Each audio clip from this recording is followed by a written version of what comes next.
Is Islam a sinking ship? Examining the historical reliability of the Standard Islamic Narrative, or S.I.N. Introduction. Is Islam a sinking ship? Let's begin with a parable. Imagine a group of people are trapped on Prison Island and they need to escape to Paradise Island. These two islands are separated by the Sea of Sin. They can choose one of two ships to get there. One is Christianity and another is Islam. But in the waters are submarines of scholarship that fire torpedoes of testing at each ship. If the ship sinks, then the people will die in their sin. These torpedoes have been fired at the ship of Christianity for 200 years, yet this ship is still afloat. In this presentation, we will examine what happens to the ship of Islam when we fire the same torpedoes at it. Will it too stay afloat, or will it sink? Let's find out together. Why a historical approach? Any worldview that makes historical claims is claiming that certain people did certain things at certain places at certain times in the past. Such historical claims must be tested with historical tests. The same applies for religions making historical claims such as Christianity and Islam. While many judge a religion on whether the religious ideas or theology are reasonable, if the events themselves never actually happened, then arguing about the theology is like arguing about Luke Skywalker's Jedi philosophy in the Star Wars series, or whether Marvel's Thanos is really a good guy that's misguided. At the end of the day, it's all fiction. So the most fundamental question we need to establish is this: is there any historical evidence for the claims that are made? It's about history, not theology. As a comparison, let's look at Christianity. Whether or not anyone believes that Jesus is Son of God is a theological question, not a historical one. Scholars almost unanimously agree about the following. A. Jesus of Nazareth was a historical figure living in 1st century Judea. B. He was an itinerant rabbi and made disciples who wrote the New Testament. And C. He was crucified by the Romans under Pontius Pilate. But the question of why Jesus came, that is Christian theology, is irrelevant if there is no evidence that he ever existed in the first place. What does Islam claim? The Standard Islamic Narrative, or S.I.N, claims the following. A. Muhammad was born in Mecca in Saudi Arabia in AD 570. B. From AD 610 to 632, he received a scripture called the Quran in Mecca and Medina. And C. He founded the religion called Islam. If none of this actually happened, and the Prophet Muhammad never actually existed, then arguing about whether he was peaceful or warlike, or about his treatment of women, is largely irrelevant. Again, it's like arguing over whether a character in a fictional novel is honourable or dishonourable. Therefore, testing the S.I.N claims with historical tests must be done before we address any other question, such as that of Islamic theology or practice. Testing the Standard Islamic Narrative, the 5 torpedoes. Islam is supposed to stand on the 5 pillars. Well, we will test it with the 5 torpedoes. Torpedo 1. Eyewitness Testimony. What do Muslim sources from the 7th century say? Why the 7th century? Because the Standard Islamic Narrative, or S.I.N, claims that Islam was revealed by AD 632, that is the 7th century. Torpedo 2. Historical and archaeological evidence. What does the archaeological evidence from the 7th century say? Torpedo 3. Contemporary written sources. What do non-Muslim sources from the same time, that is the 7th century, say? Torpedo 4. Textual criticism. We ask, was the Islamic scripture revealed complete and preserved unchanged, or has it changed significantly over time? And Torpedo 5. Other relevant evidence such as geography, science, etc. The method of the torpedoes. Each torpedo will be backed by information and facts.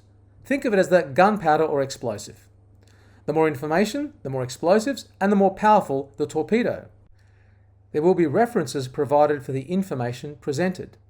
These are represented by the numbers in the parentheses, e.g. 1, 2, etc. The details of each reference will be provided in the description boxes at the end of each section. We will fire these torpedoes at 3 aspects of the Standard Islamic Narrative. Number 1. The Muslim holy city. Was it Mecca or was it somewhere else? Number 2, the Muslim prophet. That is, did the Muhammad of the Standard Islamic Narrative really exist? And number 3, the Muslim scriptures. That is, was the Quran perfectly preserved by God, or was it changed by men? The outcome of the torpedoes. If the outcome is that the sin cannot be supported by evidence, or that the sin cannot explain the evidence, then that torpedo scores a direct hit. We then fire the other torpedoes and see if they score direct hits as well. If we get 15 direct hits, then the ship of Islam will have 15 gaping holes in the side of it and cannot hope to stay afloat. We can then conclude that Islam is indeed a sinking ship, and anyone who wants to escape the prison of their sin will need to look for another ship. What happens if there's new information? It's important to understand that the conclusions presented are based on the information as it presently stands. As with any area of academic study, there is always ongoing research. This means that new findings may become available, and this may require a revision in some finer details of the 5 torpedoes hypothesis. As such, future versions of this presentation may have adjustments in some of the details based on new discoveries. This is simply a reflection of our commitment to be as faithful as possible to the evidence, even when this evidence is updated. But this does not negate the hypothesis overall. For the ship of Islam to stay afloat, all 5 torpedoes would have to be comprehensively neutralized. This is why we have taken a comprehensive approach, coming at the issue from multiple angles and using multiple types of evidence. Negating only one kind of evidence still leaves all the other kinds. So even if one torpedo remains, that still leaves the ship of Islam with at least one gaping hole in its side. So it's only a matter of time before it sinks. Sinking the sin via the smorgasbord.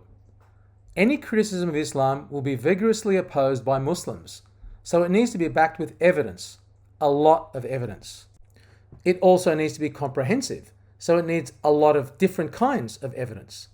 That's why this presentation will give you a lot of evidence of different kinds. This means a lot of information, and some may find it overwhelming, but don't worry.